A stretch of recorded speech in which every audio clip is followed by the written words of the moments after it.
Night shift, men wanted, and they're taking them on at the rate of one every minute. It can't be long now. There's work ahead. Work and pay and food and a bed. But not for all. No more jobs open now. And the eternal fog of hopelessness chills your heart again. For you, my friend, are 50 years old, and you're broke, friendless, jobless, down and out. You wonder if this can really be you, this worn and hungry man. Can it be the same you who at 18 on a high school platform valiantly cried out, "Beyond the Alps lies Italy"? The same you who kissed a lovely laughing girl in a moon-drenched canoe on this very lake. Yes, the lake remains, even if the lovely laughing girl is gone forever, gone with all else of dream and reality, all gone save you and the lake. And you're a failure at 50. The lake, why not? Tomorrow can be nothing more than a thrice bitter today. The water is cold, but no colder than the world has been to you. And the lake stretches forth a promise of forgetfulness. The lake. You might have known that someone would see you. But no matter, the lake will still be there in another hour and the stranger will not. No, you hear yourself saying, "I wasn't going to jump in, mister." But to make good your pretense, you'll have to listen. Silly as may sound any talk to dissuade you. What is a stranger saying? Listen. Yes, listen, my friend, while I tell you a story. The story of a young man starting in a new business partnership to operate a Crossroads general store in the Middle West. Let's call our young man John Jones, age 24. Now, John Jones has already learned that failure is easier to achieve than success. This new store is a second try for fortune. At 22, he'd first started out for himself, and that venture had been like this, a store. But the inexperienced John Jones had suffered a bitter lesson, punctuated with a sheriff's sign on the door, and the realization that he's lost every penny of 7 years' savings. The realization carrying with it all of early youth's poignant grief and disappointment.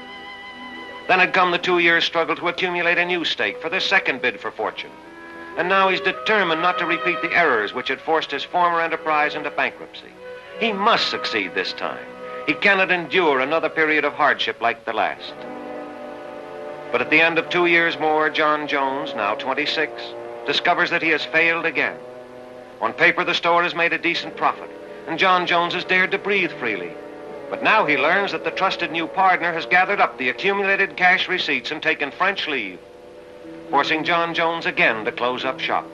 And worse, he must now shoulder the obligations of his absconded associate, leaving John Jones facing the world with not only his savings swept away for the second time, but legally obligated for an indebtedness he knows must burden him for years to come.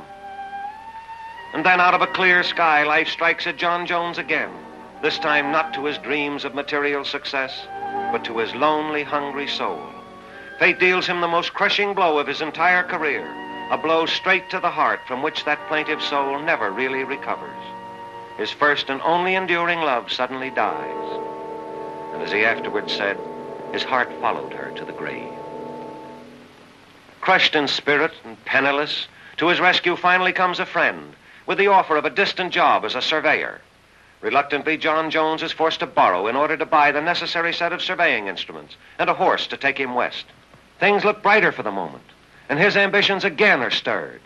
But he's never able to take the promised job, for without warning, one of his past creditors suddenly levies on the instruments and the animal, and the sheriff legally attaches them for the debt, thus destroying any chance that John Jones might have had to find some new success in the western country. Truly, destiny seems to have singled out John Jones for failure. And remember, he's not a boy any longer. The years are accumulating, and still he's never been able to get even a start.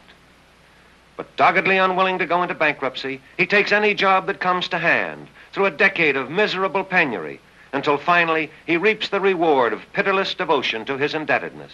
On his 39th birthday, he pays off the last dollar of his obligations. Meanwhile, he has begun the study of law. By almost superhuman application, he is finally admitted to the bar. He even finds a client or two. And this despite the fact that from overwork and overworry, he's gone down and down, until once he'd broken so completely he'd had to be removed to his parents' home 300 miles away and nursed back to mental health. So John Jones, idealist and man of gentle heart, plods on as a small-town lawyer. Not until he is 48 years old does the sunshine of long-dreamed success threaten to break through the clouds for a brief hour. Then, believing that this failure might well succeed in politics, those who know and respect John Jones' high principles, determined to try and help him upward toward some better destiny. They force a political situation which is to place John Jones in direct line for nomination to the United States Senate. The altruistic scheme thrives and flourishes. When the actual hour approaches and his name is to be presented to the state nominating convention, the entire electorate concede his certain nomination. His hopes are high, for nomination under these circumstances at this particular time is equivalent to election. The United States Senate. Why, a man can go anywhere from a seat in the Senate of the United States, and that is now sure to be his. But at the last moment, a split develops in the party lines, and he is forced to step aside and hand over the assured office to a compromise opponent. Again, John Jones, failure. The cruelest kind of failure. Failure just when glory seems in sight. 2 years later, John Jones is 50. 50 years he has lived, half a century.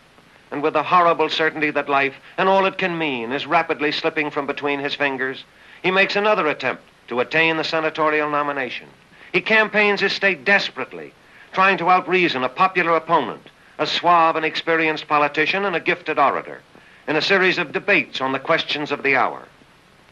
Having given all of his heart and his high hopes to the rigors of his campaign, John Jones waits and wonders until the election returns are in, bringing tidings of his overwhelming defeat. Again, John Jones discovers that he's a misfit and a failure in a sorry scheme of things. And so we see John Jones at the age of 50, a failure at 50, in his own estimation down and out at the age of 50. His bitter recriminations force him to the admission that he's been unable to achieve even one single personal victory in 30 years of constant effort. It's almost too much for John Jones, as it is for any man in those moments when he is alone with himself, alone with a God he cannot quite understand. Later, in his own words, John Jones said, "At this period of my life, I never dared to carry a pocket knife." There are ghastly times when he wonders if he's completely survived the earlier mental and physical breakdown that prompted his friends to fear for his very sanity. But the unseen forces of circumstance sometimes move to meet the great issue of a human life with certain if disheartening deliberation.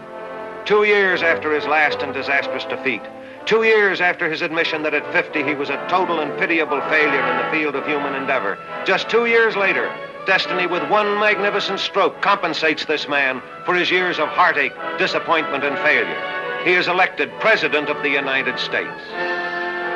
Chosen by fate or providence, or by the self-made destiny his own humble simplicity has conjured out of grief and hardship and travail. Chosen to leave a name on the pages of humanity's history that will take eternity's cosmic turbulences to erase. My friend, I have told you this story of Abraham Lincoln because it is a universal promise that none of us shall have lived in vain. Well, that makes you think, doesn't it? If Abraham Lincoln was a failure at 50, it makes you willing to live, anxious to live, and you might at least thank the stranger. But where is the stranger? He was here a moment ago, and yet, was he? Or, tired and hungry as you are, did you doze a little, sleep and dream a bit? Or, perhaps, was the ethereal stranger the deathless spirit of a great nobility that, on this particular day, chose to devote its immortality to an earthly mission, a mission so typical of its mortal form?